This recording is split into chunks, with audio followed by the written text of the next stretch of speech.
of talk about the shows this week. People have been writing in, sending the tweets and the emails, and what else did they send in, Jeff? The carrier pigeon. Carrier pigeons. People are very upset with my Christmassy ties. They're saying, Craig, your ties are too Christmassy. And what about the people that don't celebrate Christmas? And I went, you're right, I probably should not have a Christmassy tie on.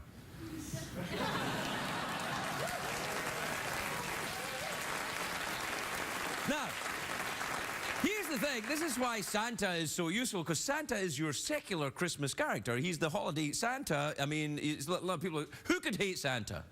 Yeah, no one. No one. Maybe people who were like, he's too fat. He is a little overweight. Yeah, and he wears red pants. That's kind of gross. So what you're telling me, Jeff, is you hate Santa. I hate you, Santa. Why? How could you hate Santa? You can't hate Santa. It's Christmas. I'm very excited. It's only 5 days to Christmas now. I'm very excited. My nipples are getting all tingly. That's how I know Santa's coming. I'm like, oh, Santa's coming. Visions of sugar plums and your hard nipples. That's not... Yeah. No, that's how you can tell. Do you get excited just before Christmas? I'm excited all the time.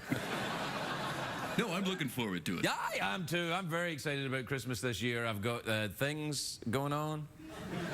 Yeah? What are you going to be doing? Not much. I'll get the usual crap, you know, cologne and socks. But, you know, cologne for the socks. For the socks. Yeah. What will you get? Some stuff. Crystal meth? Yeah, man. You're getting crystal meth for Christmas? Hey, dude, I'm dead already. CBS in no way condones this kind of thing. As you can tell by the way they don't promote the show.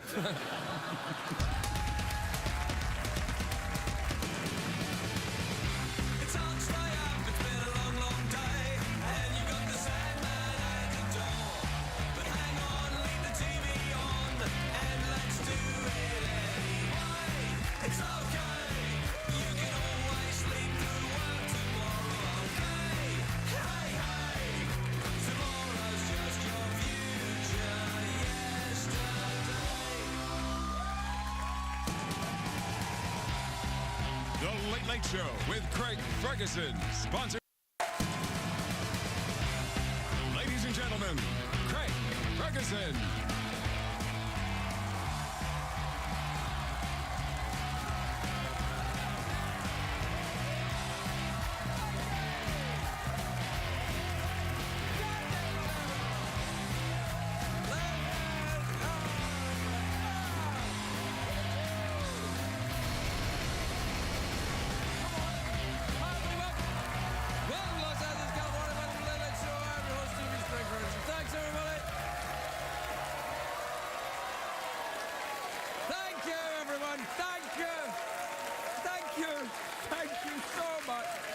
All right, that's enough.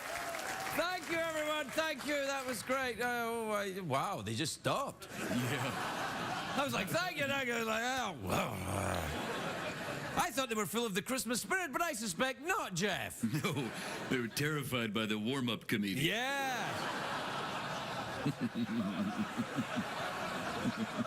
It is a great day for America, everybody. Yes, indeed.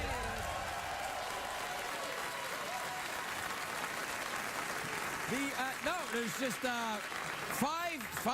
let's see, yes, 5 more days to Christmas. Shut up. 5 more days to Christmas. One of the big Christmas movies opens tonight. I'm very excited about it. Well, actually, it opens tonight at midnight, or 40 minutes ago, because we're live, or perhaps 20 minutes ago, depending on your region. I don't know. Anyway, it opens tonight. Do we have the poster for the movie? There you are, Tom Cruise as Jack Reacher. Wait. First of all, don't applaud it, you haven't seen it. And secondly, it's not really a Christmas movie. I mean, couldn't the studio make it look a little bit more festive? Make it a little more Christmassy? I wonder what that would look like. Yeah! That's more like it. That's Tom Cruise in his everyday street clothes right there. Look at that. When he's not acting in movies, he's an adorable little elf. The Jack Reacher movie is based on a very popular series of books, which I haven't read. I only read books about sexy vampires or mischievous boy wizards. I'm a Gryffindor and Team Edward. But the character of Jack Reacher is supposed to be an intimidating 6'5", 250-pound killing machine. And I'm thinking, Tom Cruise. I mean, let's be honest, Tom Cruise is a great action movie star. He's a great actor, but he's small. I mean, how does he kill people? Does he punch them in the balls? How does he kill them? By the way, that is my favourite Christmas song. Punch the balls with tiny anger. La la la la la la la la. Punch the balls with tiny anger.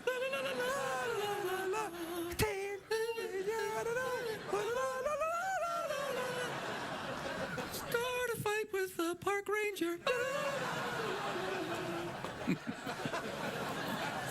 You know what I like about this? The Jack Reacher, it's a fantastic name for an action hero. I can't think of a better one. Well, maybe I can. All right, let's try. Names for action heroes. You ready? All right. All right, what about Flip Ass Buckle? That's pretty good. Shep Crossbow. What about Rusty Trombone? Yeah, that's good. Crap McThickgrunt. Harry Manjob. That's good. Flint Wolfnip. Stone Gun Penis. All right, that's enough. Anyway, Jack Reacher, that's the name of the movie. Yeah, it's not the only movie out now. The other movie is The Guilt Trip. Do we have a poster for The Guilt Trip? Yeah, look there. That says Christmas to me. Nothing says Christmas like Barbara Streisand. Because when I was a teenager, I'd spend every Christmas locked in a room listening to Barbara Streisand. We don't have a picture of me locked in my bedroom as a teenager. What, we do? Oh, yeah. That's enough. What? That's enough. God, that's enough. Pictures of me when I'm a teenager. Anyway, if you want to see a new movie this weekend, the choice is between Barbara Streisand and Tom Cruise. Now, Barbara Streisand and Tom Cruise, very different, of course. One's an aging superstar who's been in love with James Brolin for years. And Jeff? The other one's Barbara Streisand. And the other one's Barbara Streisand.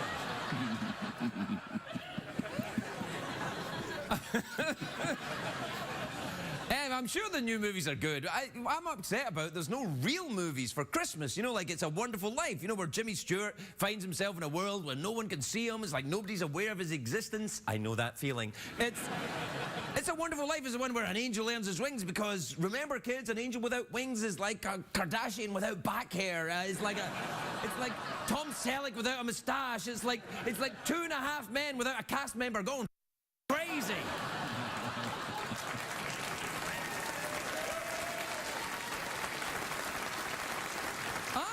Surprised that Hollywood hasn't tried to remake It's a Wonderful Life for a modern audience. But you think, well, who would replace Jimmy Stewart? And then you think, Liam Neeson. What would that be like, Jeff? Quick, there's no time. I will find you and I will roast your chestnuts. Great, that's what it would be like. Instead of remaking an old Christmas movie, maybe Hollywood can make a sequel to a Christmas movie that people like. You know, like that Tim Allen movie, The Santa Claus. There are people who would love to see another one of those movies. And by people, I mean Tim Allen. Back in the 90s, they made a version of A Christmas Carol starring the Muppets, and Scrooge was played by Michael Caine, which is convenient for me because I can do Michael Caine. Oh, it's very good. Yeah, he was like, hello, what's this then? Muppets at Christmas time. What's that? Right, I shall be Ebenezer Scrooge and you be Bob Cratchit, all right? Yeah, I'll be Liam Neeson. Yeah, but if you're going to be Bob Cratchit, right, then and if it's Michael Caine being Ebenezer Scrooge, then it has to be a significant movie star to play Bob Cratchit. Well, I could do Liam Neeson as Bob Cratchit. All right, then. All right. Quickly, I need my money. There's no time. Well, are you asking for the day off then, Bob Cratchit, on Christmas Day? Quickly, give me the day off, quickly. There's no time. Why do I have to do it quickly? There's no time, there's a grenade. Throw the grenade, quickly. All right, who's going to play Tiny Tim then? Morgan Freeman. Okay, yeah. All right, who's that little boy over there? God bless us, everyone. God bless us, everyone. We'll be right back over there. We'll be right back.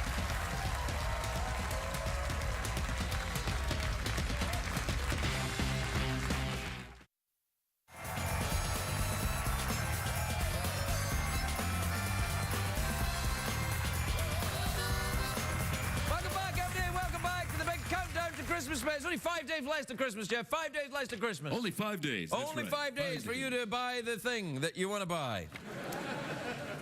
All this week, I've been reading Jeff one word out of the Grinch Who Stole Christmas, and he has to guess which page it's on. You ready? I'm ready. I'm ready. All right. Tomorrow. Tomorrow. Yeah. Okay. Tomorrow, page 7. Is the correct answer, Yes, Jeff Ferguson. yes. Well done, yeah.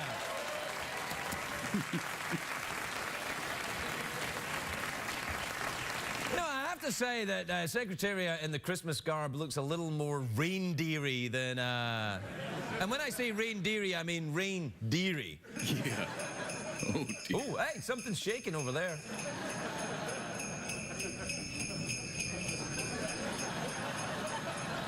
Knock it off. Knock it off. What's that thing you're wearing around your neck? Is that a 50 Shades of Grey thing going on over there?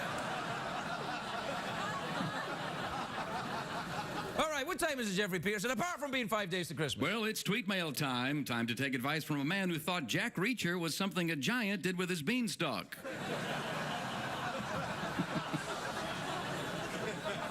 Just trying to help out, man. All Just right. trying to help out. Play the jingle, then. Euro crashes and Euro litter. Get on the dance floor and shake your Twitter. Bum, bum, bum, bum, bum, bum. Check the tweets. Plus, emails. Yes, your email. All right, this is from Rob in Mandeville, Louisiana. Have you ever been in Mandeville, Beautiful Louisiana? You got place. a little Oh, place yeah. there, maybe. Did you go down to your place now in and Mandeville? again, sure. I got a what place do you do there. when you're down there? Ah, hell, I like to go swimming. Wait. What have you have places all over the country? Yes, I do. Right. Well, which place will you be spending Christmas Day? I will be in Mashantucket this holiday season. Aren't Mash and Tucket the names we used to use when we were in vaudeville together? That's Jeff? correct. You were Mash and I was Tucket. Yep.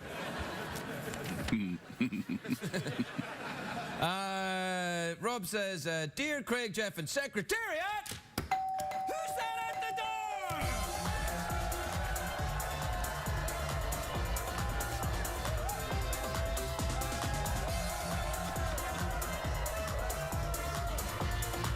All right. Yeah, that's fine.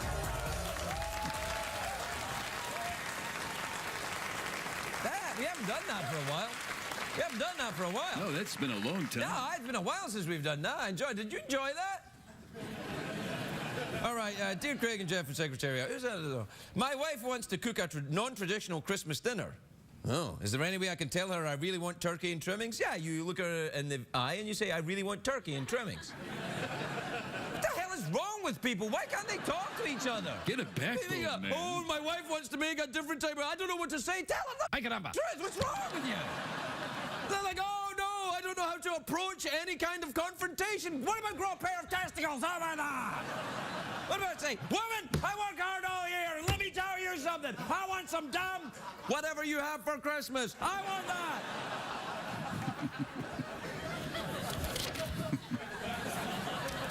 All right, this is from Jacqueline in Maine. Have you ever been to Maine? Beautiful place. Yeah, Love it do you know there. Jacqueline? Oh, yeah. She's a good lovely place. woman. You know she's got giant hands. She does. You know why? Why is that? She uses them.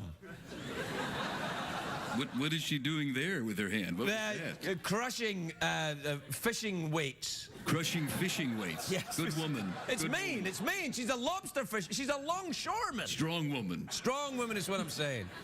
Anyway, Jacqueline says, Dear Craig and Jeff, what is the best way to get out of watching football with my husband on Sunday? What about saying to your husband, you know, honey, I don't really want to watch the football. I'm going to go and do something. What's wrong with you? Grow a vagina.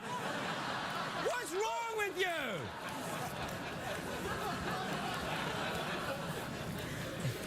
The hell, man. I don't know, man. I just felt like I should balance it out because I did the Christmas thing.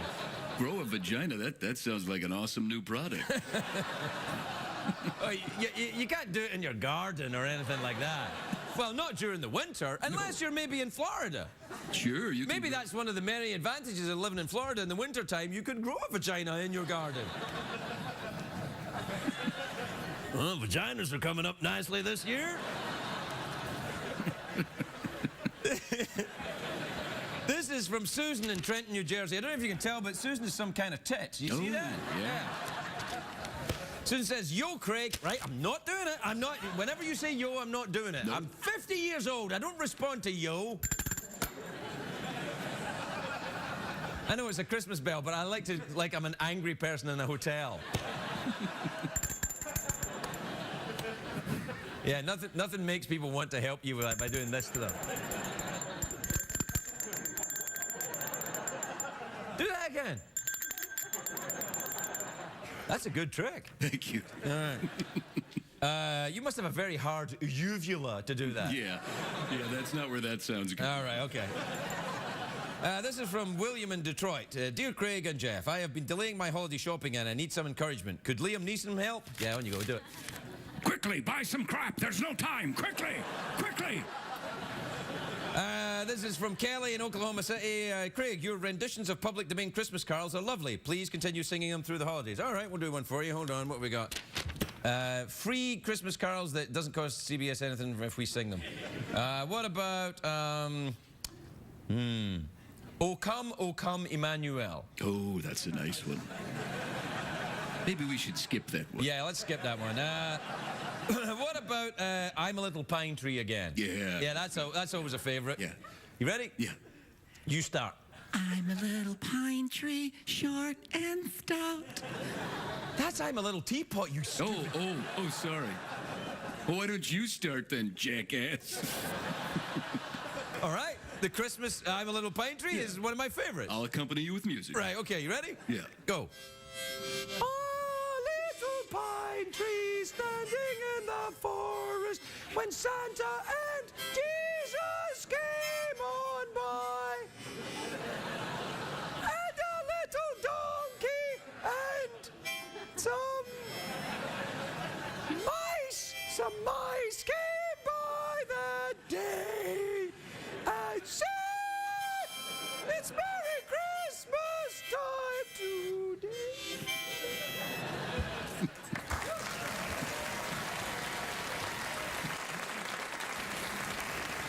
And we got no time for the last two, so I'll just do them then.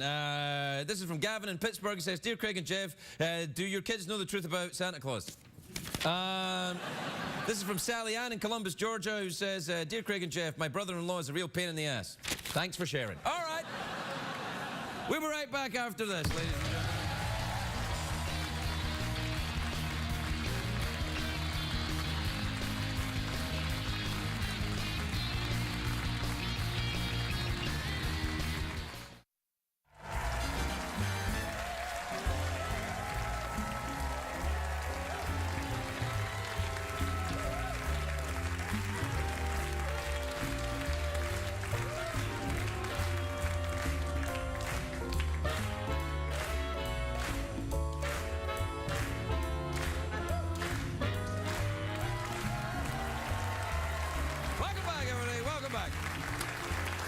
That's right, when you're watching commercials, I'm dancing with beautiful women and a horse. And a gay robot skeleton. Thank you. My first guest tonight is an iconic screenwriter and director. He's a genius. His latest film is Django Unchained in theaters December the 25th. Take a look at this. I've heard tell about you. I heard you've been telling everybody that Mandingos ain't no damn good. Ain't nothing nobody is selling is worth buying. I'm curious. What makes you such a Mandingo expert? I'm curious what makes you so curious. What did you say, boy? Calm down, Butch. No offense given. None taken. Holy crap. Quentin Tarantino, everybody! Quentin Tarantino!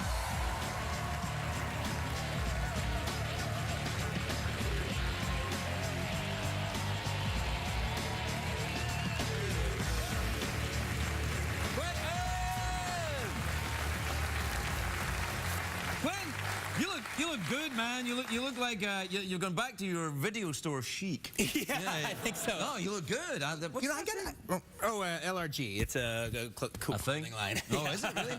Can we? Never mind. A Western, man. I'm very excited. You know, I gotta say, that's the first time I've seen one of our scenes turned into a clip for a show. And I'm sitting there watching. I was like, hey, that played pretty good. Yeah, no, it looks good. Usually the clips they don't work. They're out of order. You know, and it doesn't make sense. But I kind of got a kick out of that one. Well, yeah, you got Jamie Foxx in this movie. You got Leonardo DiCaprio. This is going to be big for him. He could become a star. Yeah, you know, he's a comer. He's a comer. Yeah. Now, it's when is it set then? Is it? It's set 2 years before the Civil War. Right. And it takes place a few different places, but mostly it's in the antebellum South, in Tennessee and Mississippi. So it's kind of You're Gone with the Wind is what we're looking at. Yeah, it's it's one of the ideas. It's more like a spaghetti western or like a '70s style. You western. surprised me, Quentin. That's not what I think about you at all. And it's Jamie Foxx plays a character named Django who gets his freedom from being a slave and becomes a bounty hunter. And so he goes from actually being a slave to a black guy in the antebellum South who's paid to kill white people. And that's a pretty good job. Yeah. I suspect Crikey gonna go down. It goes down. I'm very excited about it. But you're going to have to work hard after Inglourious Basterds, man, because that was a great movie. That was a truly great movie. And I have to say that killing Nazis, I don't know if you can top that. You know, I have to say, Nazis are pretty good bad guys. Yeah. All right, you know. But you got Christopher... I got Christoph Waltz in it. Yeah. He's the guy who teaches Jamie how to become a bounty hunter. And they become literally like a Butch and Sundance kind of team. I'm really happy with their teamwork. They're pretty cool in the flick. Were you a fan of Westerns? I know you love spaghetti westerns, but you're a fan. Oh no, I'm a huge fan of westerns, and I keep like even something like Inglourious Basterds that had a lot of spaghetti western elements, but the music and the kind of the stylization of it all, and even Kill Bill, especially Kill Bill 2, had stuff like that in it. Yeah. No, I see where you're going. Yeah. So like now I'm actually finally got a chance to actually do one proper. Hey, I got a pitch for you. Christmas movie. Yeah. Like Santa comes into the house and then gonna go down. Come on. I mean, you've talked about, maybe not working forever, right? You've talked about a finite amount of movies. Do you have a number? Like, after that, I'm going to stop? Well, something like 10 would be a good, nice, round number. You never know, all right? 13's a good number. Yeah. I just kind of don't want to be some old guy making movies kind of out of touch. It's not kind of how I want to spend my twilight years. Well, how do you want to spend them? Be a writer. I'm a writer now, but I mean, I'll just write novels and write film literature, and that'd be a nice way to... No, I think what you should do is do a late night show. Do a late night show, and then gonna go down. I actually wouldn't be that bad at it. I think you'd be really good at this. Cut to 20 years, you might get a kick out of say, hey, I gave that guy the idea. If I gave that guy the idea and we're watching this in court, then I deserve money. That's right, my friend. Always remember. It's captured right here on cinema. Yeah. All right. So what are you watching? What were you watching this year that really kind of got your juices going? Do you watch movies when you're making them? I saw a few things. This was actually a pretty hard movie. It was a big epic and everything, so I didn't get a chance to see as much movies this year as I normally do. I saw Prometheus when it came. I loved that movie. Well, it was. I loved it and I was disappointed at the same time. Yeah. Is this our first fight, baby? Yeah. What's going on? Well, it was, on one hand, I was a little disappointed about it. On the other hand, it was actually kind of cool to see such a big deal, serious science fiction epic by a director like Ridley Scott. Right. But there was part of it I actually did like, and overall the experience was really cool having been in it. There was also a lot of dumb stuff in it, though. Yeah, but you can't really have a science fiction movie without dumb stuff, or else it's not science fiction. You've got to, for every Obi-Wan, you got to have your Jar Jar somewhere, But I mean, when it got to the point where they're on another planet, and then a space cobra literally shows up. Yeah. Opens up its hood. Yeah. And the guy who's in charge of alien creatures goes, "Hey, little fella, how you doing?" Yeah. I like that. Hey, little fella? It's a space cobra. cobra. Well, yeah, you know, you don't go near them. They're renowned for their danger. And they hate it when you wiggle at them like that. Right. Yeah, you probably shouldn't do that. But how do you know it's a space cobra? It's not really a space cobra. It's just a cobra indigenous to that particular planet. It's not a space cobra. What? Any cobra. All right. I don't get into his face. Right, okay, that's fair enough. But they got Fassbender in that movie. He's a good actor. Yeah, he's really good. You used him in Inglourious Bastards. Yeah, he's terrific. Does he speak German that well? Yeah, he speaks German pretty good, actually. Yeah, his parents are German. Fassbender. Is he related to Fassbender? Not the Rainer Werner. Yeah. It'd be cool if he was. That would be cool, yeah. If my name was Fassbender, I'd say yeah. I would say, if my name was Fassbender, I would say, Uncle Rainer, yeah. Yeah. We made a movie together when I was a kid. You wouldn't recognize me. I'm different now. It was the Teletubbies. I was the baby. You, would you ever make a kids movie? Would that ever appeal to you? Yeah, actually, it kind of would. I just haven't come up with a good story yet or anything for something like that. But I could be interested in that. I remember actually, I did a movie, and one of the assistant editors on the film had worked on Mighty Ducks 2 or something. Right. And they were talking about when they would do the screenings for Mighty Ducks, and they would bring kids in, and they were talking about how the fact that the kids that they brought in were so into the first Mighty Ducks that when they went to see 2, they were just rabid with excitement. And I kind of liked the idea of an audience being rabid with excitement. Well, you know how you do very well in Cannes, right? Mm-hmm. Like they love you at the Cannes Film Festival. Well, you know at the Cannes Film Festival, you've been to movies there, and the French, audiences when they go there, if they like a movie, they cheer. And if they don't like it, they boo. Yeah. That's like kids. Oh yeah. Yeah, they're like boo! We don't like this movie. This guy sucks. But when they love it, I actually remember working at the video store. One of the things was, parents would get so annoyed with their kids because the kids just wanted to see the same movie again and again and again. And literally, like 14, 15 times. Like I've seen Ratatouille like 150 times. I'm not kidding. I'll see any of those Brad Bird movies. Yeah, good, yeah. But the thing is, though, I would actually have to kind of try to explain it a little bit to the parents. Like, look, don't get annoyed at him. He likes it. Yeah. When you say, hey, why don't you watch this because you haven't seen this? Well, he doesn't know if he's going to like that. But he knows he likes this. Yeah. That's a good audience. Yeah, that's right there. That's what you want. That's branding right there. Yeah. You want to take a break? I'll take a break. All right.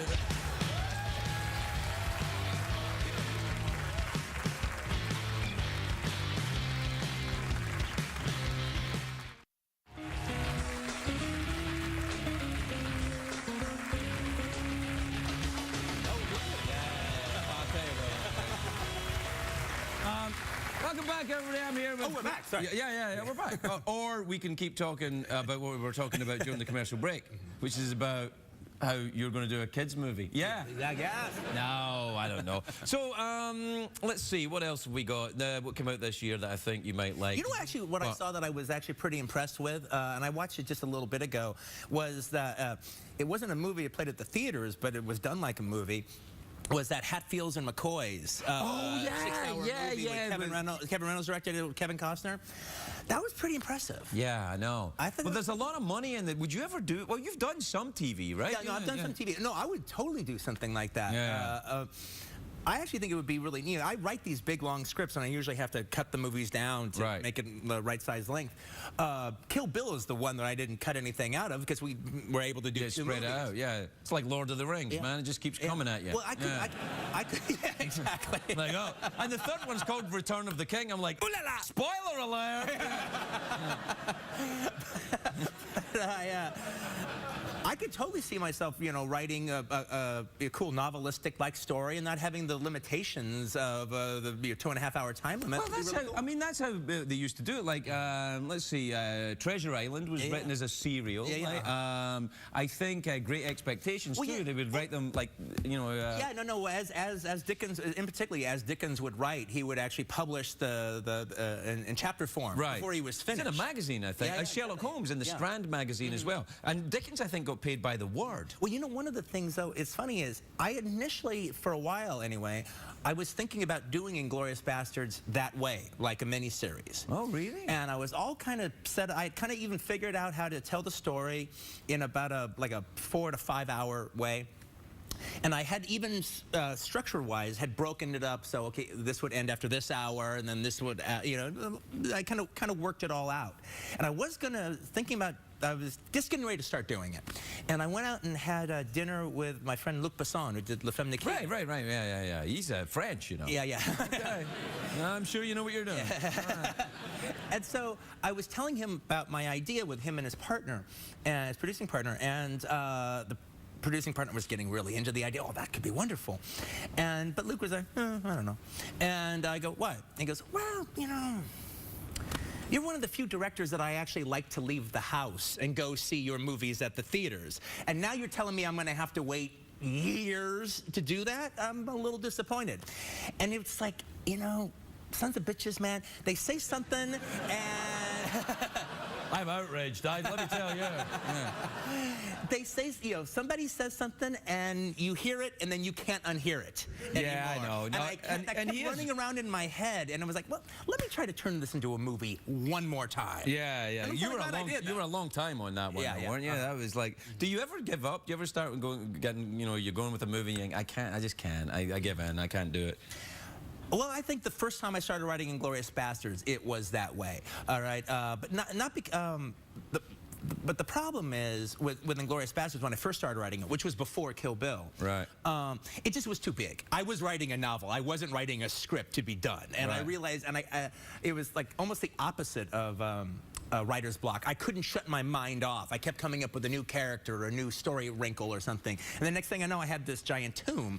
And so I put it away and did something that I could tame myself with, like Kill Bill. Right. Cut to Kill Bill Volume 1 and 2. Yeah. I was going to say, that was hardly anything going on there. Yeah, we have to take another commercial break. What is wrong with you, man? Quentin Tarantino. Do we have to take... Please enjoy the products advertised. We'll be right back. And that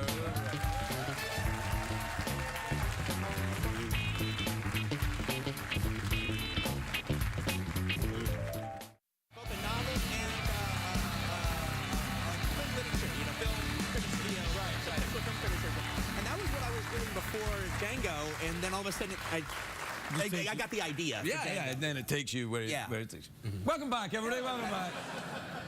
Well, we're out of time. We're not really. I'm just messing with the format. Fiction. It's like when Travolta comes back and you go, wait, he died. No, he'll be back. No, that's good, that is. What do you do when you're not making films? Do you have any kind of a life that's outside of an edit suite? Oh, yeah. Well, it's funny.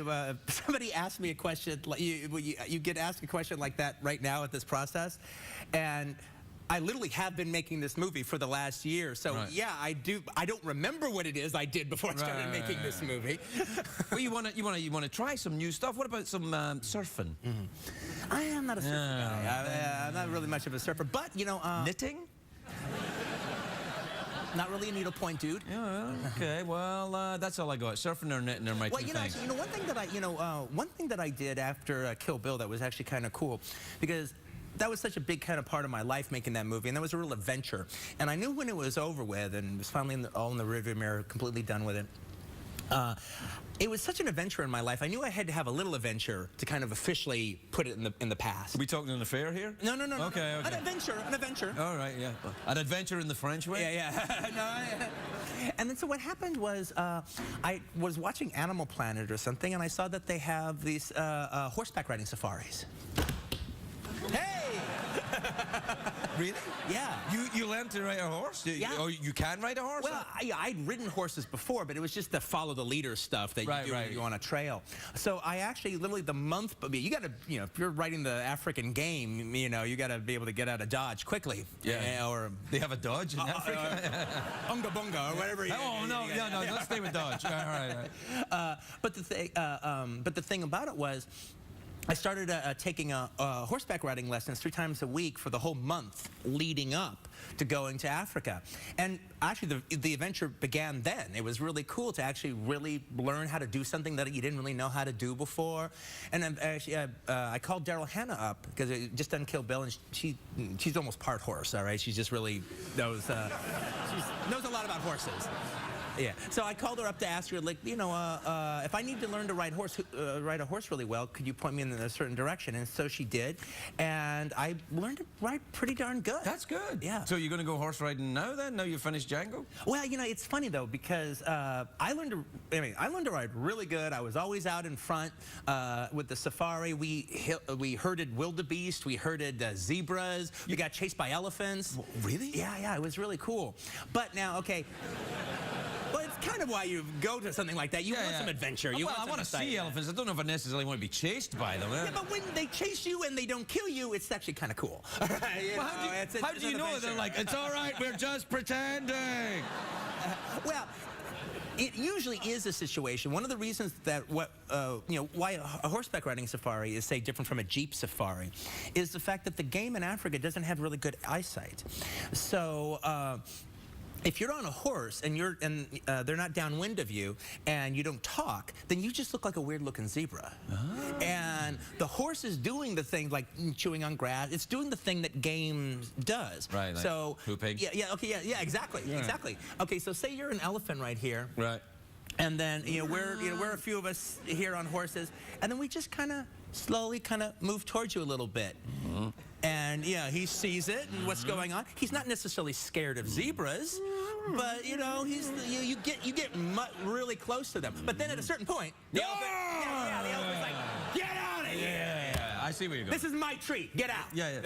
An elephant in a tree? I need to see this. Well, the elephant's like up against the tree there.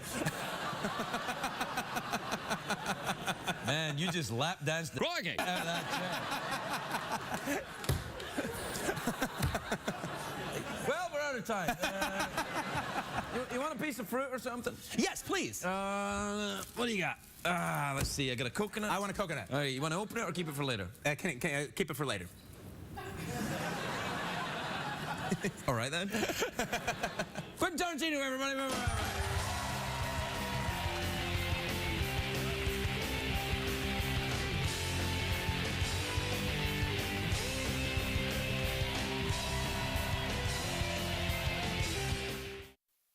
What did we learn on the show tonight, Greg?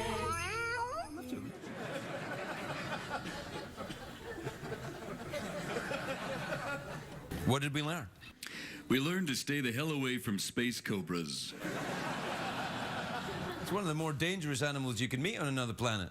Very dangerous. All right, did you bring them? Thanks. There you go. Thanks for Merry Christmas, Tiny Tim. All right. So, Jeff, I thought we could play Throw the Wreath on the Rhino Horn. Oh, yeah. For Christmas. Sounds great. You start. How dare you? Oh, come on, I'm just joking. All right, then, I'll try it. Right, you ready? Oh! Holy macaroni! All right. You ready?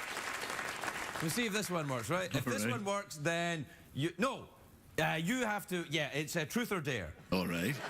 All right, so if it goes on, truth or dare you. If it doesn't go on, truth or dare me. Okay. All right, then. So you get a truth or dare ready, and I'll do the same. Okay. You ready? Right. Oh, truth or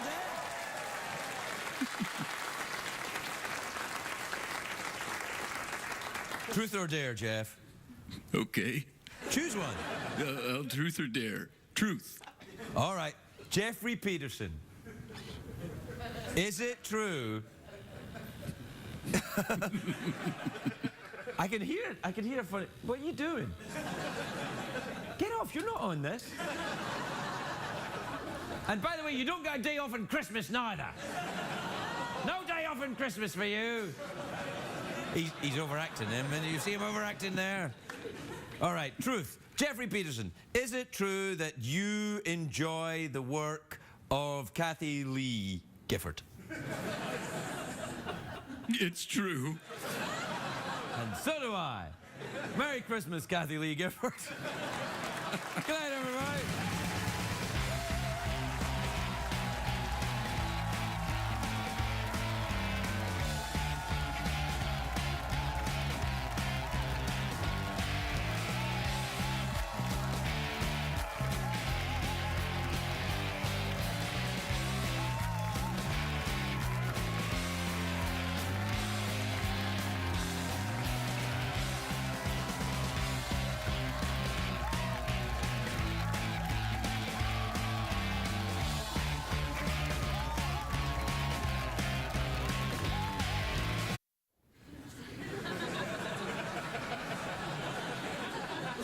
talk about the shows this week. People have been writing in, sending the treats and the emails, and what else did they send in, Jeff? The carrier pigeon. Carrier pigeons. People are very upset with my Christmassy ties. They're saying, Craig, your ties are too Christmassy. And what about the people that don't celebrate Christmas? And I went, you're right, I probably should not have a Christmassy tie on.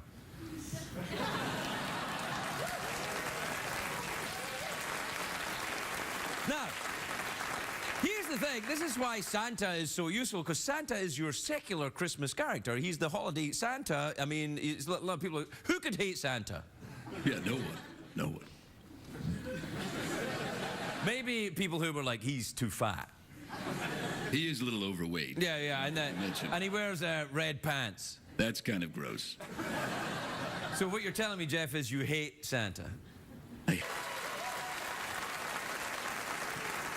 No, there's just let's see, yes, 5 more days to Christmas. Shut up. 5 more days to Christmas. One of the big Christmas movies opens tonight. I'm very excited about it. Well, actually, it opens tonight at midnight, or 40 minutes ago, because we're live, or perhaps 20 minutes ago, depending on your region. I don't know. Anyway, it opens tonight. Do we have the poster for the movie? There you are. Tom Cruise as Jack Reacher. Wait. First of all, don't applaud it. You haven't seen it. And secondly, it's not really a Christmas movie. I mean, couldn't the studio make it look a little bit more festive? Make it a little more Christmassy? I wonder what that would look like. Yeah! That's more like it.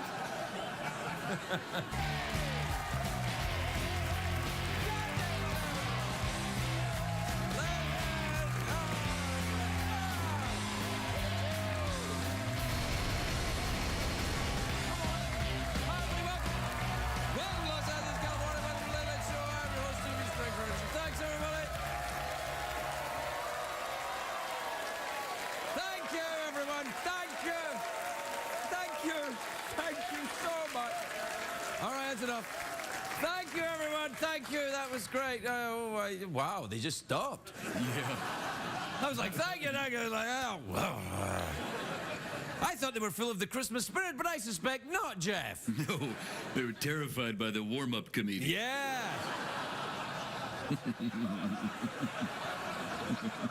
It is a great day for America, everybody. Yes, indeed. Hate you, Santa. Why? How could you hate Santa? You can't hate Santa. It's Christmas. I'm very excited. There's only 5 days to Christmas now. I'm very excited. My nipples are getting all tingly. That's how I know Santa's coming. I'm like, oh, Santa's coming. Visions of sugar plums and your hard nipples. That's not... Yeah. No, that's how you could tell. Do you get excited just before Christmas? I'm excited all the time. No, I'm looking forward to it. Yeah, I am too. I'm very excited about Christmas this year. I've got things going on. Yeah? What are you going to be doing? Not much. I'll get the usual crap, you know, cologne and socks. But, cologne for the socks. For the socks. Yeah. What will you get? Some stuff. Crystal meth? Yeah, man. You're getting crystal meth for Christmas? Hey, dude, I'm dead already. CBS in no way condones this kind of thing. As you can tell by the way they don't promote the show.